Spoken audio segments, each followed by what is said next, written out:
All right, so for our first little reaction today, what we're going to do is we're going to see kind of an explosive type of reaction, something that gives you lots of light, lots of color, lots of kind of cool stuff, and kind of introduces this idea of chemical reactions and how they work. So the first thing we're going to do is inside our test tube, we have potassium chlorate powder. And for this reaction to do what I want it to do, I need to liquefy it. Okay? So first step is to put a Bunsen burner underneath it, and we're going to turn this into liquid potassium chlorate. Doing that is going to allow us then to run the reaction.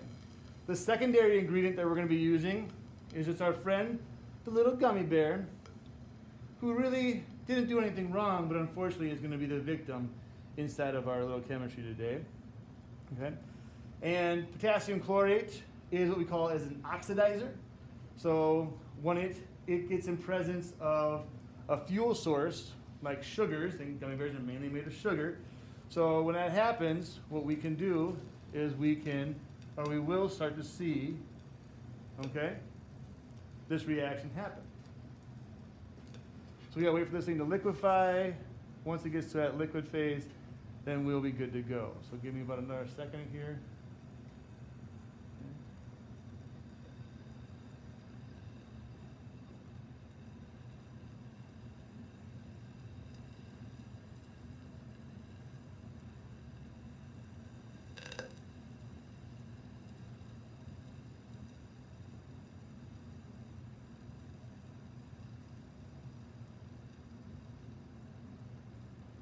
There we go.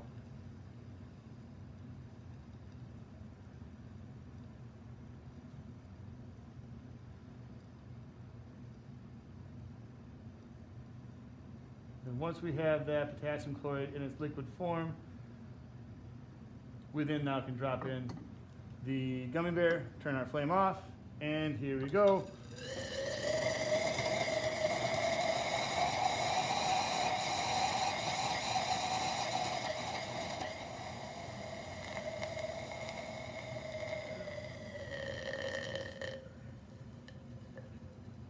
And obviously we see lots and lots and lots of indicators of chemistry happening there. And if you were in the room, you could smell the actual, what smells like burnt toast right now.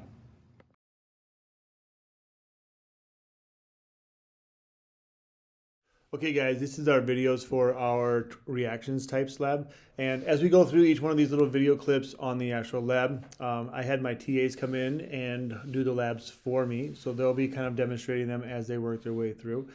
Make sure that you are identifying the starting reactants, listing out chemical indicators of a chemical change that you see going on there, and then recording your observations. Now these things we want to make sure we hold on to and keep for a future assignment that's coming up later on. Okay, so in the lab, I'm probably going to remove this actual link and make one big link for this video because they're all going to be kind of put together as we go through this. All right, so we're going to move over here and let you get into those different lab videos now. So you should be able to follow along each reaction one at a time with the different clips. Thank you.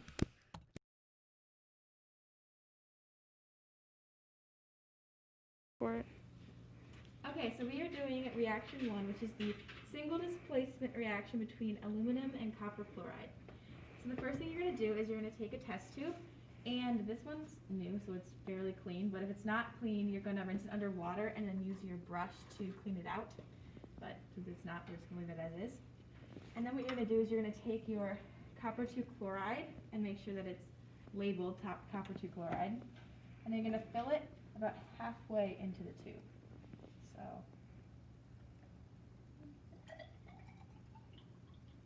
till about there, and place the tube back, put the cap on the copper chloride. Okay, and then what you're going to do is you're going to take your temperature probe and you want to record your initial temperature.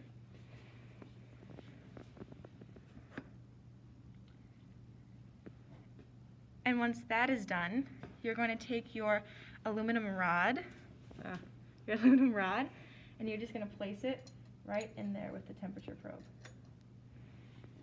And this reaction takes a while, so we're just going to let it sit.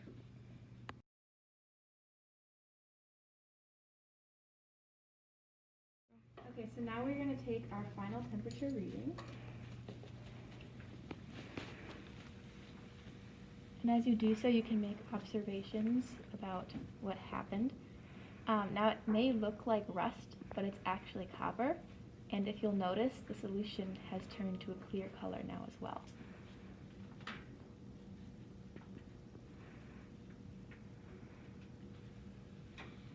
Okay, so then once you're done, again, you can take this out, you can rinse it. And then you can dump your solution and material down the drain. Rinse off the aluminum rod completely and wipe it with a paper towel. And then you can rinse your test tube, clean it, and leave it upside down on the rack for the next group.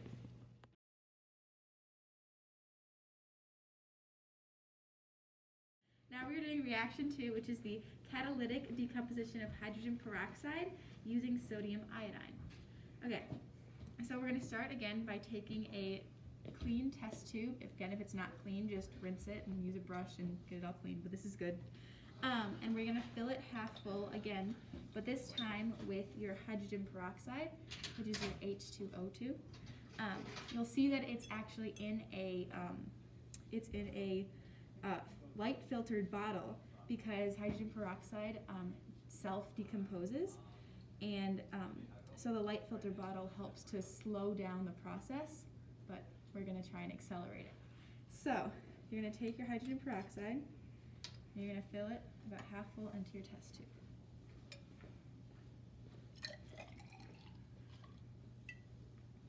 Set that down, close your cap.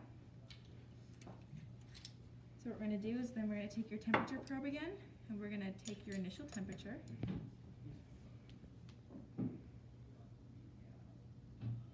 And you're going to take your temperature probe out. Now we're actually going to want to wash this because we're going to use it later. We're going to use this to put it to the side. Okay, so now we're going to take some potassium iodine, which is your Ki, and we're going to take one complete dropper full, and we are going to put it in our test tube. Now this is a clear yellowish solution that has the formula Ki, and it acts to catalyze the decomposition of hydrogen peroxide, so it'll speed it up. I'm going to take one full dropper. We're just going to wait. And now take your initial observations, and then we're going to let this sit and we'll come back to it.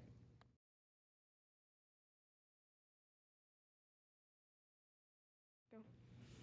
So now that we've come back, you'll see it's still reacting, but you'll take your temperature probe and take a final temperature and notice the change from before.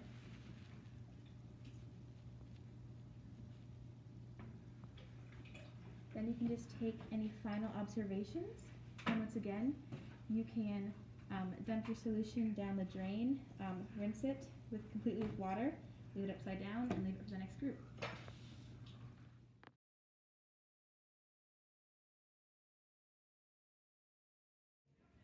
So we're going to do a combination reaction with magnesium and oxygen.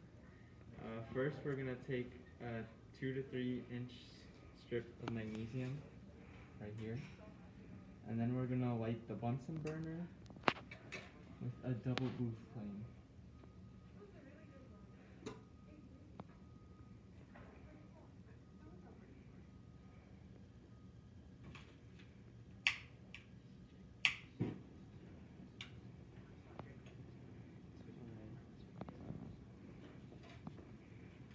And then using the forceps, we're going to put the magnesium into the inner blue flame of the Bunsen burner, and make sure when you're doing this reaction you don't look directly at it because it is very bright, and then observe the reaction, record the reactants, the starting substance, and observations in your document, and then we're going to let the magnesium cool and then put it in the garbage.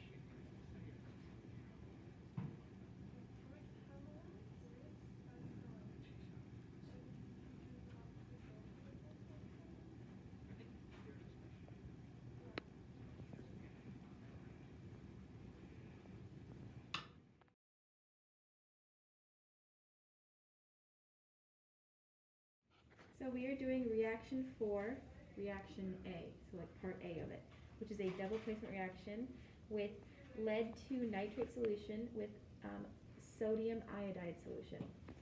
So again, we're going to take a test tube, and again, these are new test tubes, so they don't need to be cleaned. But this time, because this reaction is so sensitive, you need to wash it with distilled water in your brush instead of tap water. But we're going to take this test tube and fill it halfway full with lead to nitrate solution, which is a clear liquid with the formula PbNO3. Fill it 1/3 of the way full.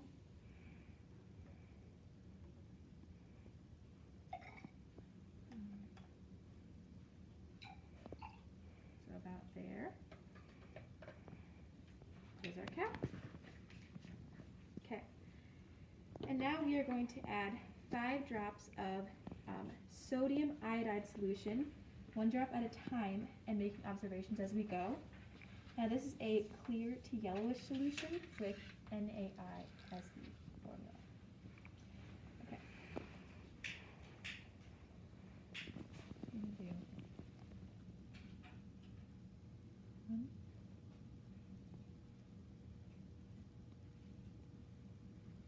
2, 3,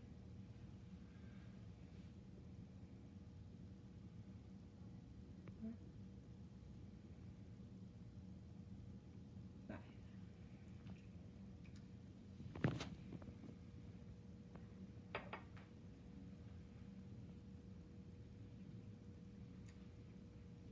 Okay, so when you're done making your observations, this can be dumped down the drain, and then you're just going to rinse it again completely and make sure that all residue is outside of the tube, and then move on to part B.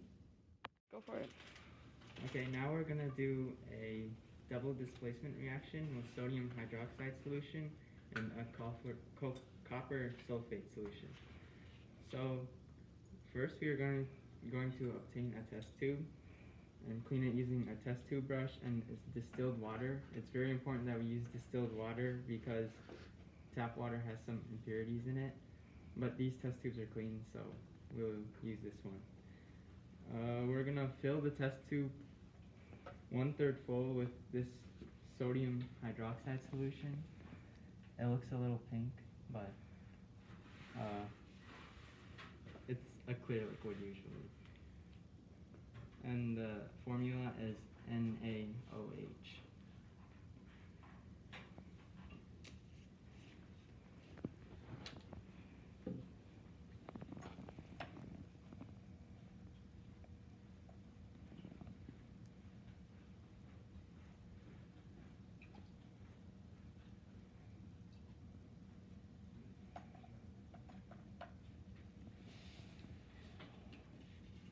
Now we're going to add 5 drops of copper 2 sulfate, and we're going to do it 1 drop at a time, and each drop make sure you make observations.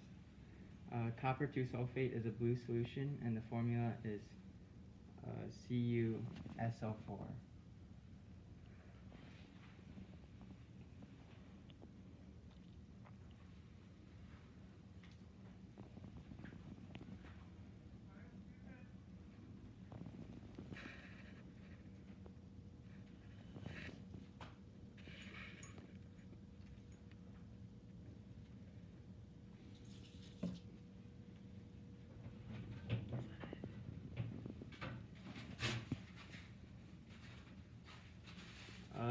After we're done, the resulting solution and material can go down the drain, and then make sure you rinse out the test tube with tap water completely, and make sure all the residue is out of the tube, and then leave it upside down.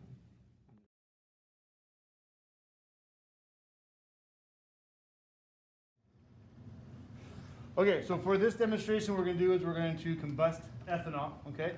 And so ethanol, obviously flammable liquid that we have, and we're going to do a combustion style reaction. So all I'm going to do is add a little bit of ethanol, not a lot, just a little ethanol to our container, and then move it away to be safe. And then my job here is to coat this container completely all around the edges best I can. Get a nice smooth coating of ethanol over everything. And in fact, I'm doing more than just getting a coating. I'm actually shaking it a lot, so I actually create a lot of ethanol vapor inside here.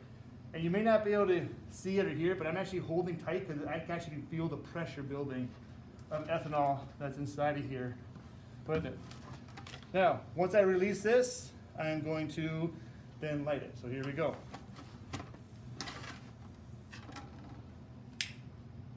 There we go. And that is the ethanol combustion.